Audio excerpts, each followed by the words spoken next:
हमारे देश में तरह तरह की लोक कथाएं चलती हैं और इन लोक कथाओं के कुछ नायक होते हैं तो कुछ खलनायक। ये जो नायक और खलनायक हैं, कभी इनको मिथक माना जाता है तो कभी ये वास्तविक होते हैं और उन वास्तविक लोगों की कहानियां आगे चलती चली जाती है। कहीं पर वो विलन बन के रह जाते हैं तो कहीं वो देवता बन जाते हैं। आज मैं आपको ऐसे ही एक खलनायक की कहानी सुनाने जा रहा हूँ।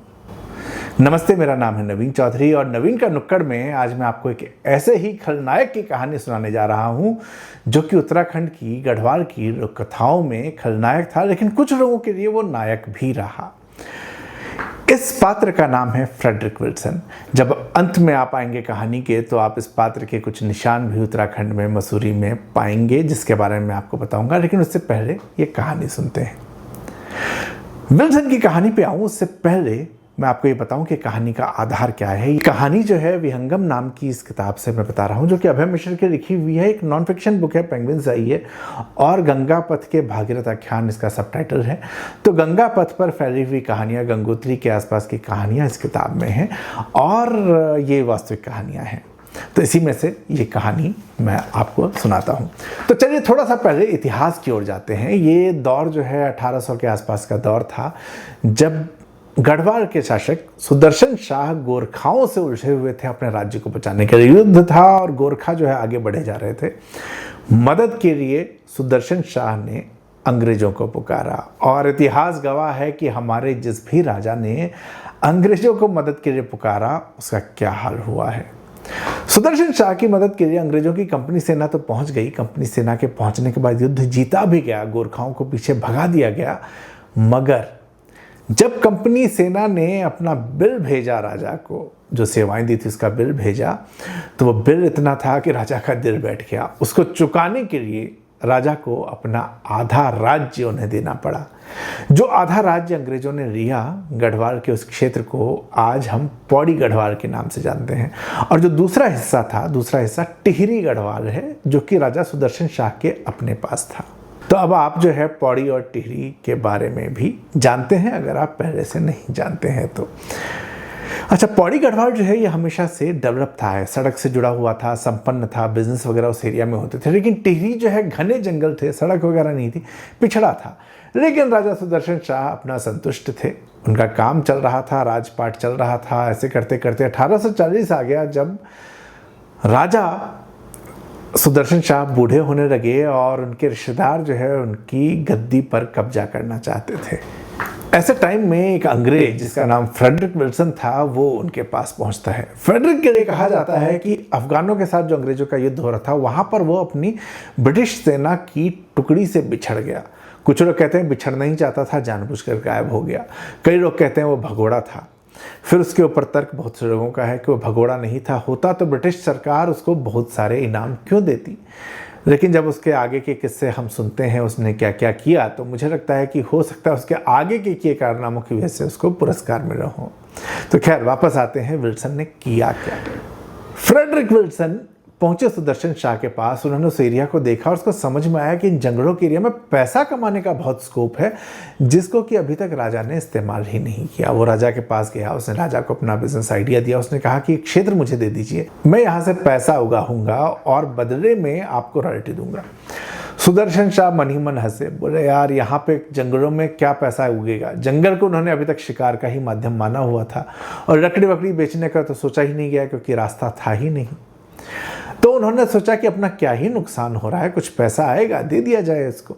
तो उन्होंने विल्सन को ठेके पर वहां के जंगल और वो क्षेत्र दे दिया बिजनेस करने के लिए। और ये हुई राजा से गलती, क्योंकि जब विल्सन का बिजनेस वहां पे बढ़ने लगा तो राजा को जलन हुई, पर कर ही क्या सकते थे। विल्सन ने एक क्षेत्र 450 रुपये पर ईयर के हिसाब से राजा से लिया था और उससे सबसे पहला काम किया, शिकार, जो राजाओं का शौक था, उसको एक नए तरीके से प्रेजेंट किया एक टूरिस्ट पैकेज के तौर पे। ये जो क्षेत्र है, यहाँ कस्तूरी मृग और हिम तेंदुआ जैसे विलक्षण प्राणी पाए जाते थे। तो उसने इन जानवरों के शिकार का एक टूरिस्ट पैकेज बनाया और उसको बेचना शुरू किया। ये टूरिस्ट पैकेज सफल हुआ। अंग्रेज बहुत सारे और दूसरे जगहों के राजा भी आने लगे, जिनको शिकार के लिए ये जगह मिलती थी और वो सारी सुविधाएं विल्सन उनको मुहैया करवाता था। सैकड़ों हजारों जानवर मारे गए, उनकी खाल बेची गई और धीरे धीरे क्षेत्र जो है जंगली जानवरों से खाली होने लग गया।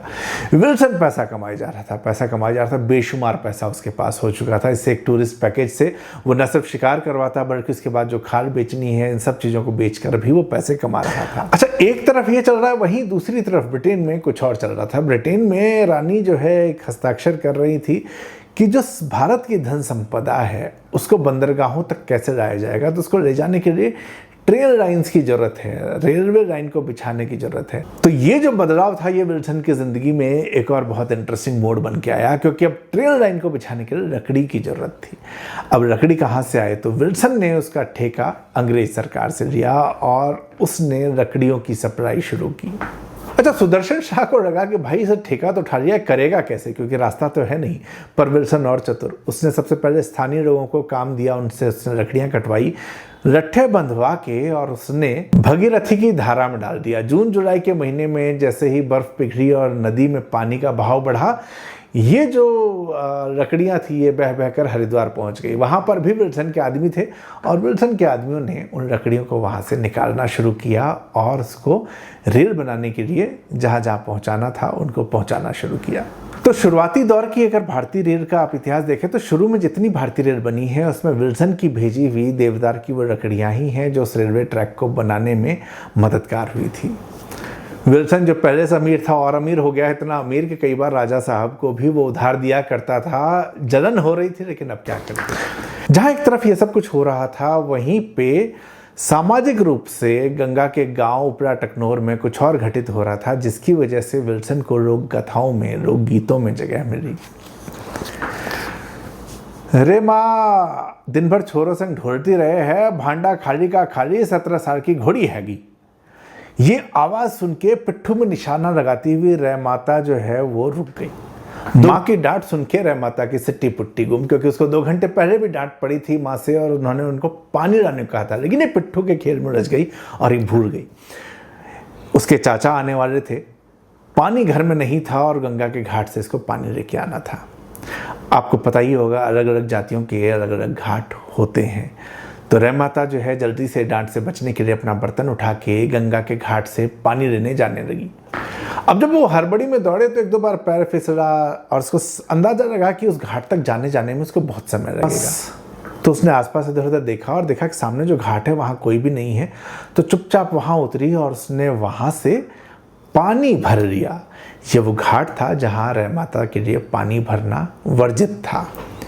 रह माता पानी लेके जैसे ही पलटी, काटो तो खून नहीं, क्योंकि उसने सोचा नहीं था वो हो चुका था। सामने 3 लड़के खड़े थे और इन 3 लड़कों की उम्र उसके बराबर और उससे कुछ बड़े थे। इनमें से लड़कों ने उसके कंधे पर हाथ रखा, एक लड़के ने इसकी छाती पर दबाव बनाना शुरू किया और कहा कि किसी को हम कुछ नहीं करेंगे। रह माता ने आओ देखा न ताओ, एक लड़के को धक्का मारा और जो छातियों पर दबाव बना था उसको एक चाटा दे मारा। लड़कों से बात सहन नहीं हुई और उन्होंने उसके बाद रह माता की टांगे पकड़ के उसको झाड़ियों में घसीटना शुरू किया। उसकी टांगे छिल गई थी, दर्द से वो कराह रही थी। लड़के कुछ करते उससे ठीक पहले एक आवाज आई, धाए। बंदूक की गोली चली थी। गोली लड़के के कान से छूती हुई निकल गई। उसने हड़बड़ा के देखा तो सामने घोड़े पर विल्सन था।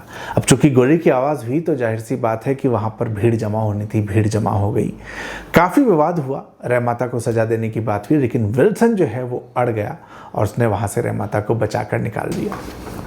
मामला उस दिन तो सुलझ गया, लेकिन विल्सन के दिमाग से अब रह माता नहीं जा रही थी।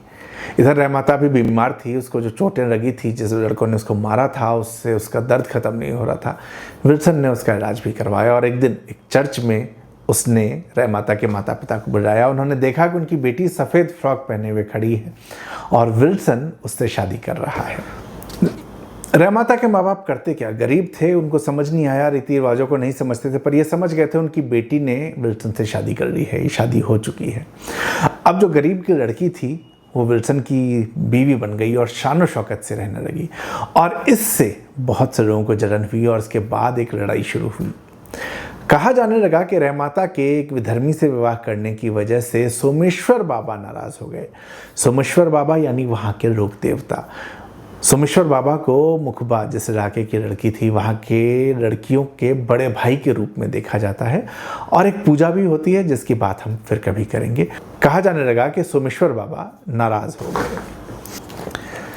विल्सन अपने घोड़े से जा रहा था और सामने से सोमेश्वर बाबा की डोली जा रही थी तो उसकी जय जयकार हो रही थी। विल्सन ने अपने घोड़े को साइड नहीं किया और डोली को साइड से निकलना पड़ा, तो इससे जो है डोली का अपमान हुआ। लोग नाराज थे। ये बात राजघराने तक भी पहुंच गई कि सोमेश्वर बाबा विल्सन से नाराज हैं। राजघराने ने विल्सन को जताया था कि बिना सोमेश्वर बाबा की अनुमति के शादी को मान्यता नहीं मिलेगी, लेकिन विल्सन टस से मस नहीं हुआ। उसको सोमेश्वर बाबा में कोई विश्वास नहीं था। अच्छा, इस बीच हुआ ये कि टिहरी की जो रानी साहिबा है वो उम्मीद से हो गई। तो गंगोत्री में गंगा माँ से आशीर्वाद लेने जा रही थी। अब उनके महल से वहाँ तक जाना जो है बहुत ही टेढ़ा मेढ़ा रास्ता था, संकड़े रास्ते थे, घाटियाँ उतरनी पड़ती थी, नदी पार करनी पड़ती थी। तो जाड़ गंगा नाम की एक जगह है जहाँ पर कि विल्सन ने लकड़ी का एक पुल बनवा दिया था जिससे कि उसका सामान और लकड़ियाँ आने जाने का काम सुगम रूप से हो सके। तो रानी को भी वही रास्ता लेना था। पालकी उनकी उठाई गई। पालकी जब वहाँ पे पहुँची तो वहाँ पर पुल के बारे में रानी साहिबा ने बहुत सुना हुआ था, तो पुल को देखने लगी और इस बीच में पालकी का बैलेंस बिगड़ा और पालकी का बैलेंस बिगड़ने से पुल हिलने लग गया और रानी बहुत घबरा गई। वो इतनी घबराई कि उनका गर्भपात हो गया। गर्भपात हो जाने से पूरे राजभवन में शोक हो गया था और ऐसे समय में आग लगाने वाले लोग जो कि पहले से जले कुढ़े बैठे थे विल्सन और रहमाता से, उन्होंने मौके का फायदा उठाया। उन्होंने राजा को दो बातें समझाई। उन्होंने कहा कि सोमेश्वर बाबा नाराज हैं और दूसरी बात, रहमाता को भी तो बच्चा नहीं हो रहा। रहमाता आजकल खुद को रानी समझने लगी है, इसे राजघराने की खुशियां उसको बर्दाश्त नहीं हो रही, इसलिए उसने टोटका किया। उस पुल में उल्लू की हड्डियों को छुपाया गया है ताकि गर्भपात हो जाए, ताकि राजभवन पर ये सर्वनाश, राजभवन के आने वाले वंश का सर्वनाश हो जाए। और कुछ लोगों ने उस हड्डी को सबूत के तौर पे प्रस्तुत भी कर दिया। राजा ये सुन के बहुत नाराज हो गए और नाराज होने के बाद उन्होंने जो है वो जो पुल था उसको तोड़वा दिया। विल्सन बहुत नाराज हुआ। विल्सन कुछ करता, लेकिन रहमाता ने उसको शांत रहने को कहा तो वो शांत रहा। इसका अपना बिजनेस चलता रहा। बहुत सारे जो है वो फल वगैरह के बिजनेस में आ गया। सेब जो है वहाँ पर उसने सेब की खेती शुरू की। अच्छा, वो जो 3 लड़के थे, वो 3 लड़के इस बीच अचानक गायब हो गए। तो कई लोग जो विल्सन पर हमला करना चाहते थे वो इस बात से घबराते भी थे। पुलिस तो वैसे ही विल्सन के खिलाफ कुछ नहीं करती, जो दुश्मनी करते वो साफ कर दिए जाते।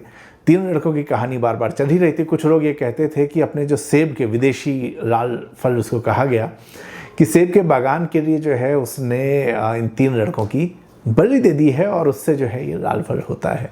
तो लोगों में उसके प्रति बहुत ज़्यादा डर था। अच्छा, आज भी सेब की एक बहुत अच्छी वैरायटी है जिसको विल्सन सेब कहा जाता है। इस एरिया के लोग कहते हैं कि सेब 2 ही तरह के होते हैं, एक तो वो जो न्यूटन का था और दूसरा जो विल्सन का है। इसके अलावा जो भी सेब है वो सेब नहीं, आलू है। अब हुआ ये कि इस सारी घटना के बाद चूंकि अब राजा नाराज थे तो कुछ लोगों की हिम्मत बढ़ी और उन्होंने क्या किया कि रहमाता के माँ बाप के घर में आग लगा दी। वो घर आज भी कहते हैं कि जर्जर हालत में वहीं पर मौजूद है। विल्सन तब भी शांत रहा। उसने वहाँ पर सुरक्षाकर्मी जो है उन लोगों के लिए नया घर बनवा कर वहाँ पर रख दिया। इधर राजा जो है उनको ये समझ में आया कि विल्सन की जो ताकत है वो नकदी है, तो इसकी नकदी को, इसकी इनकम को रोका जाना चाहिए। विल्सन जो है जमीन से नीचे की तरफ से ऊपर पैसा आता था नकदी और अनाज के रूप में मजदूरों को मजदूरी देता। तो राजा ने उसके कैश का और अनाज का जो है गाड़ियाँ रुकवानी शुरू कर दी, जिसकी वजह से विल्सन बहुत समय तक परेशान रहा क्योंकि वो मजदूरों को मजदूरी नहीं दे पा रहा था। विल्सन परेशान, वो कुछ करता। इस बीच में रहमाता ने, जैसा कि हमारे यहाँ के अंधविश्वास होते हैं, एक छल्ला लिया लोहे का और उसको जो है विल्सन के कमर में बांध दिया। उसको कहा कि ये जो है आपकी रक्षा करेगा सभी मुसीबतों से। वो जो छल्ला था, उस छल्ले ने विल्सन को एक नया आइडिया दिया। वो नया आइडिया था अपनी करेंसी बनाने का। उसने एक टकसाल बनवाई और उस टकसाल के अंदर जो है ढलाई शुरू हो गई सिक्कों की, और इन सिक्कों की ढलाई के साथ विल्सन की अपनी एक करेंसी आ गई। अब मजदूरों को विल्सन के सिक्के दिए जाते, उसके जो अपने ढलाई किए हुए सिक्के थे वो दिए जाते, और ये बाजार में मान्य थे। इन सिक्कों को देकर सामान खरीदा बेचा जा सकता था। तो विल्सन ने अपनी एक करेंसी ही वहाँ पर खड़ी कर दी और विल्सन को फिर से रोका जाना कठिन हो चुका था। विल्सन जीत रहा था, लेकिन एक बहुत बड़ी चिंता थी।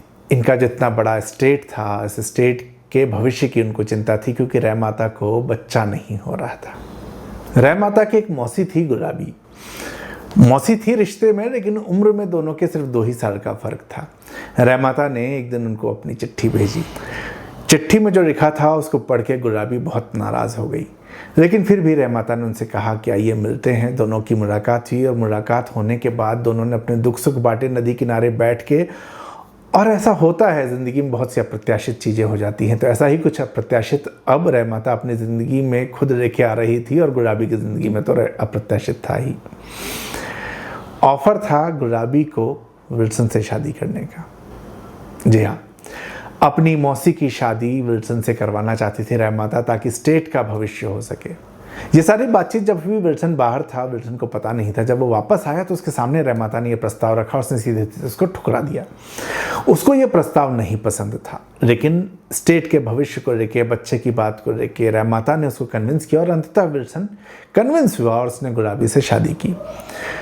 शादी होने के बाद रहमाता ने सोमेश्वर बाबा की पूजा की, क्योंकि वो नाराज़ थे। सोमेश्वर बाबा की पूजा की, उनसे आशीर्वाद मांगा कि उनकी संतानें हों, और सोमेश्वर बाबा ने उनकी मांग सुन ली, उसको आशीर्वाद दे दिया। गुलाबी के 3 बच्चे हुए, 3 बेटे हुए, और उनके जो नाम हैं वो बड़े इंटरेस्टिंग नाम। बड़े बेटे का नाम नथनियल, जो नथु हुआ। चार्ल्स थे, जिसको चार्ली बाबू कहा गया, और सबसे छोटे का नाम हेनरी था, उसका अपभ्रंश होके इंद्री बन गया। इसके बाद विल्सन ने उस इलाके में और भी विकास के कई काम करवाए, बहुत सारे पुल बनवाए। एक गंगोत्री जाते वक्त भैरव घाटी में 350 फीट का सस्पेंशन पुल उसने बनवाया था, जिसके लिए कहा जाता है कि उसको आज भी देखा जा सकता है। अच्छा, रहमाता जितने समय शादी में थी, वो जो उसको चोटें लगी थी, लड़कों ने जब उसका बलात्कार करने की कोशिश की तो उसको जो मारा था, वो दर्द वो लगातार सहन करती थी, चेहरे पर नहीं आने देती थी। कहीं ना कहीं वो भी कारण था जिसकी वजह से प्रेग्नेंट नहीं हो पाई, कि दर्द उससे सहना मुश्किल हो गया, और वो दर्द जो है बाद में उसके चेहरे पर आने लगा। उसका इलाज कराया गया, लेकिन किसी भी तरह का समाधान नहीं रहा। वो अपना दर्द सहती रही, 1896 तक जिंदा रही। लेकिन विल्सन रहमाता को इतना चाहता था कि वो उसका कष्ट नहीं सह पाया। वो उसके कष्ट में काफ़ी ज़्यादा घुलने लगा, बीमार रहने लगा। उसने अपना एस्टेट बेटों को सौंपा, और इसके बाद मसूरी आ गया। मसूरी में 1883 में विल्सन ने अंतिम सांस ली। जिस घर में विल्सन की डेथ हुई, जो घर विल्सन का था, वो घर आज एक ऐतिहासिक जगह है। उस घर का इस्तेमाल एक बहुत ही बड़े काम के लिए होता है। ये घर है आईएएस ट्रेनिंग एकेडमी। जी हाँ, मसूरी का जो आईएएस ट्रेनिंग एकेडमी है वो विल्सन का घर था, जहाँ पर कि अभी सारे यूपीएससी पास करने वाले आईएएस वहाँ जाते हैं, उनकी ट्रेनिंग होती है भविष्य के लिए, और उसके बाद वो आईएएस बनकर अपने अपने क्षेत्र में काम करने जाते हैं। ये थी कहानी विल्सन की, एक खलनायक की, और ये कहानी विहंगम किताब से, नॉन फिक्शन बुक है, अच्छी किताब है, पढ़ें, आपको मज़ा आएगा।